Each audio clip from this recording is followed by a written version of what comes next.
यहाँ हम हर एक टॉपिक कवर करेंगे, वो भी सिर्फ 3 महीने में, और अच्छा स्कोर भी लाएंगे। आपको गधों जैसा काम नहीं करना है, आपको स्मार्ट वर्क करना है। जैसे first day maths, second day science, third day social, ऐसा नहीं करना है।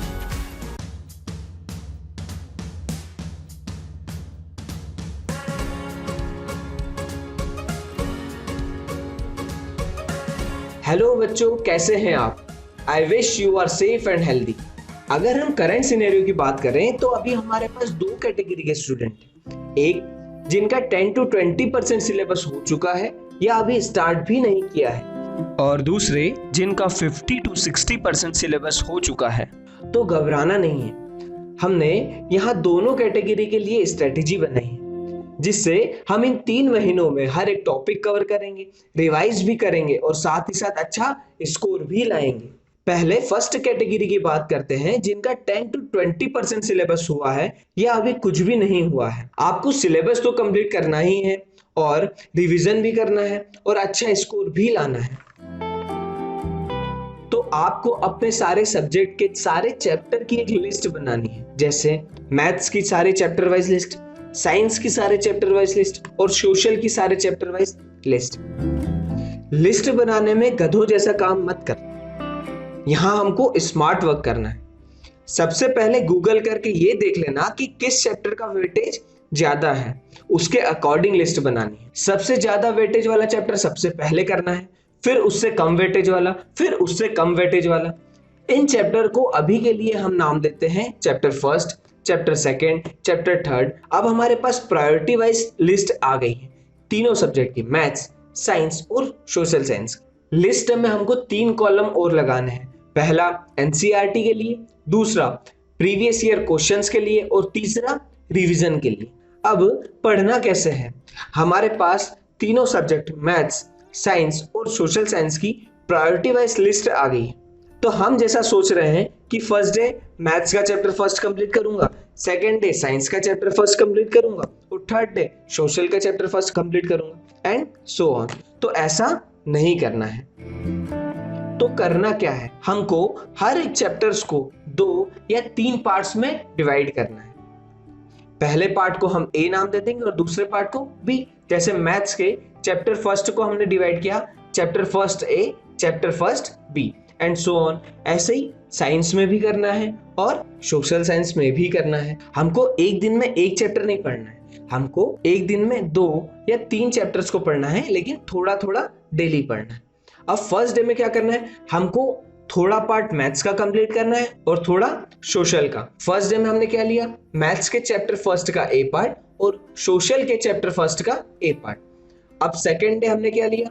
साइंस के चैप्टर फर्स्ट का ए पार्ट और मैथ्स के चैप्टर फर्स्ट का बी पार्ट। और थर्ड डे हमने क्या लिया? साइंस के चैप्टर फर्स्ट का बी पार्ट और सोशल के चैप्टर फर्स्ट का बी पार्ट। ऐसा करने से हमारे 3 अलग अलग दिन में 3 अलग अलग सब्जेक्ट के चैप्टर्स कंप्लीट हुए हैं। इससे आपको हेक्टिक फील नहीं होगा और सिलेबस कंप्लीट होता रहेगा। यहाँ पर आपका एनसीईआरटी कंप्लीट हो जाएगा। अब आपको संडे को ये काम नहीं करना है। संडे को पूरे वीक में जो पढ़ा है उसका रिवीजन करना है, साथ ही साथ प्रीवियस ईयर क्वेश्चंस लगाना है।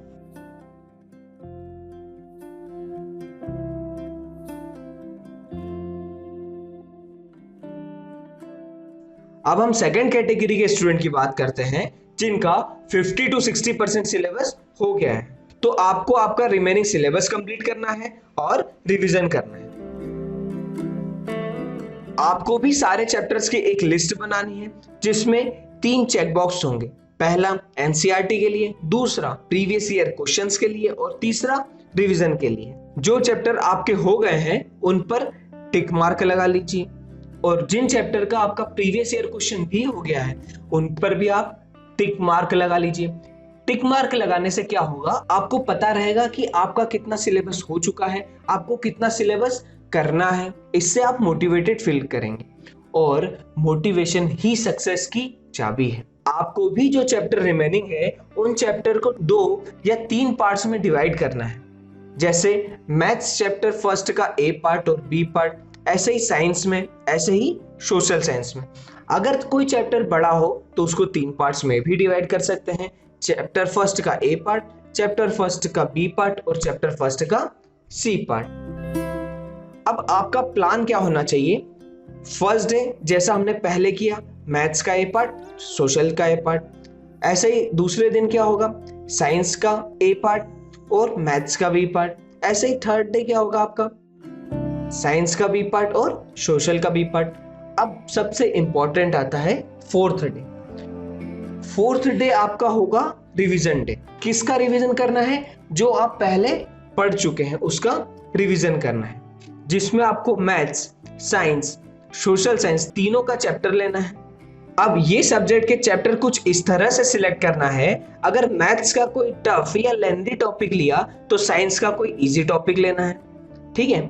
और अगर साइंस का कोई टफ या लेंथी टॉपिक लिया है तो मैथ्स का कोई इजी टॉपिक लेना है, और साथ ही एक टॉपिक सोशल साइंस का भी लेना है। आपको भी संडे को ये काम नहीं करना है। संडे को आपको पूरा वीक जो पढ़ा है उसका रिवीजन करना है और प्रीवियस ईयर क्वेश्चंस करने हैं। ऐसा करने से आपका रिवीजन करने के साथ साथ सिलेबस भी कंप्लीट हो जाएगा और प्रीवियस ईयर क्वेश्चंस भी हो जाएगा। हमने इस वीडियो में दोनों कैटेगरी के स्टूडेंट की बात करी है, जिनका 10 to 20% सिलेबस हुआ है या जिनका 50 to 60% सिलेबस हुआ है। हमने आपको बताया कि कैसे इन 3 महीनों में आपको सिलेबस कंप्लीट करना है, प्रीवियस ईयर क्वेश्चन करना है और रिवीजन भी करना है। ये सब करने के बाद आपको अच्छा स्कोर करने से कोई नहीं रोक सकता है। तो जल्दी ही मिलते हैं नेक्स्ट वीडियो में। जब तक के लिए जय हिंद, जय भारत।